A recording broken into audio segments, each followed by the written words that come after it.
Tetapi ikhwan sekalian, dapat dipastikan 1000% bahwasannya ini bukanlah Jepang. Karena semua ciri-ciri yang ada yang disebutkan oleh Sayyidina Ali sesuai dengan Indonesia. Ketika dikatakan umamun tu'minu billah wa bi rasulih, umat yang beriman kepada Allah dan kepada Rasulnya, ini tentu yang dibicarakan adalah yang mayoritas, bukan yang minoritas. Apakah mayoritas di Jepang beriman kepada Allah dan kepada Rasul? Tidak. A'udzu billahi minasy syaithanir rajim. Berapa tahun lalu ketika masih hidup di Arabia ya, di Timur Tengah, saya sempat berkunjung ke Lebanon. Lalu ada toko buku seakan buku-buku kuno, toko buku tua. Dan saya menemukan buku ini yang saya lihat menarik, yaitu pernyataan-pernyataan Sayyidina Ali, apa yang dikatakan Sayyidina Ali mengenai akhir zaman. Buku ini dikenal dengan nama Al-Jifr Al-A'zam. Jadi Al-Jifr itu jadi sebagaimana yang diriwayatkan bahwasannya Sayyidina Ali itu telah mempelajari ratusan bab dari Rasulullah, dan dari ratusan bab itu melahirkan ribuan bab. Kemudian jadi kitab ini dinisbatkan kepada Sayyidina Ali, tapi para ulama tidak bisa memastikan. Namun dia dinisbatkan kepada Sayyidina Ali, dinamakan Al-Jifr karena dia dirangkum menjadi bukan dalam bentuk kata-kata, karena bercerita mengenai hal-hal yang gaib yang akan terjadi sampai akhir zaman.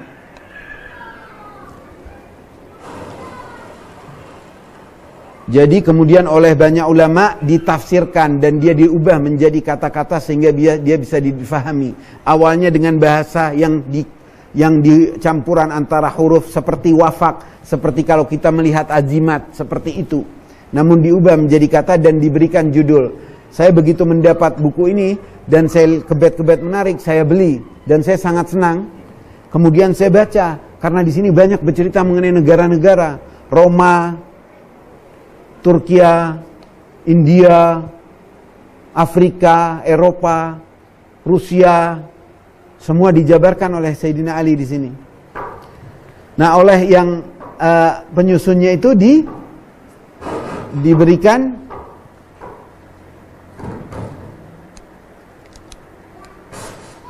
judul. Saya mencari apa ada Indonesia ya. Jadi di sini dinyatakan dalam judul yang tentunya sang alimnya ya memberi judul ini, Jepang di akhir zaman, Al-Yaban fi akhir zaman. Al-Yaban fi akhir zaman, bagaimana Jepang di akhir zaman. Disebutkan di sini ciri-cirinya yang dalam bahasa Sayyidina Ali, judulnya dari yang memberikan penjelasan ya. Namun apa yang dikatakan yaitu apa? Wa tu'min billahi wa bi rasulihi umamun aradhi wasi'ah hajarat ilaiha khalaiq katsirah. Ada umat di Asia yang mana mereka beriman kepada Allah dan kepada Rasulnya. Tanahnya luas dan banyak manusia yang hijrah ke sana. Satu. Ciri pertama, umat yang beriman kepada Allah dan kepada Rasulnya. Kedua, banyak yang hijrah ke sana. Tanahnya sangat luas. Ahluha a'ajim. 4. Penduduknya adalah ajam, yakni bukan orang Arab. Fihim khair, orangnya baik-baik, ada kebaikannya. Yaqra'una al-kitab. Jadi orangnya bukan Arab, baik-baik, tapi membaca Alkitab.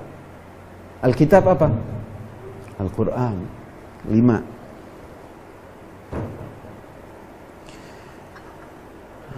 Al-Jazair al-Kabira wa Saghira fi bahraiha wa hiya fawqa al-mi'at, mempunyai pulau yang lebih dari ratusan.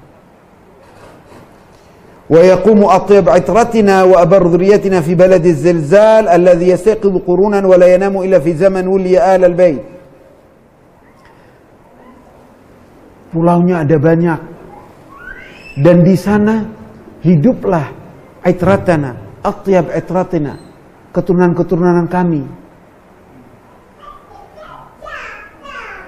Dan zuriyah kami di dalam negeri yang banyak gempa, yang terjadi banyak gempa ini. Kemudian dijelaskan di sini mengenai bagaimana negara ini dan bagaimana hubungannya dengan negara-negara sekitarnya, yaitu Cina dan negara yang seperti wa mithluhum biladus Sin al-ba'idah. Dijelaskan al-ba'idah yakni yang jauh, bukan dekat. Dia sama di Asia tapi jauh dari negeri ini. Dan juga negara yang di belakang Laut Kuning katanya, yang namanya sesuai nama rajanya yang dulu, yaitu nama rajanya Korea ya.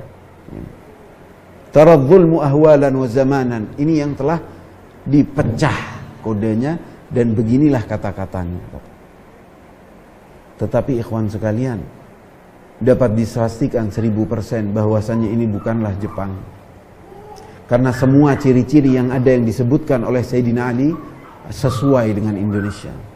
Ketika dikatakan umamun tu'minu billah wa bi rasulih, umat yang beriman kepada Allah dan kepada Rasulnya, ini tentu yang dibicarakan adalah yang mayoritas, bukan yang minoritas. Apakah mayoritas di Jepang beriman kepada Allah dan kepada Rasul? Tidak. Kemudian apa? Negara tanahnya luas dan banyak yang hijrah ke sana. Kemudian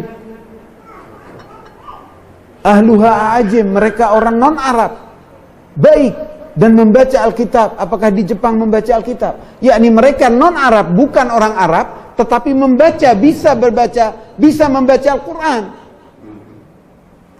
Yaqra'una Alkitab ini karena menjelaskan bahwasanya mereka ini bukan orang Arab, tapi mereka membaca Al-Quran.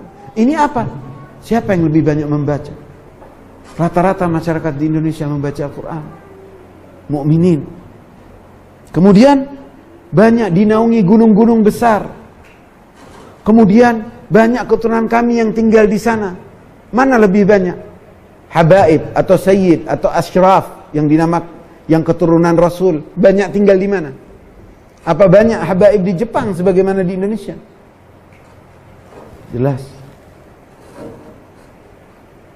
Kemudian terjadi gempa di negara yang banyak gempa ini. Karena mungkin 1-2 kata ini dan alim yang memberinya judul masing-masing supaya mempermudah indeksnya, dia lupa Indonesia.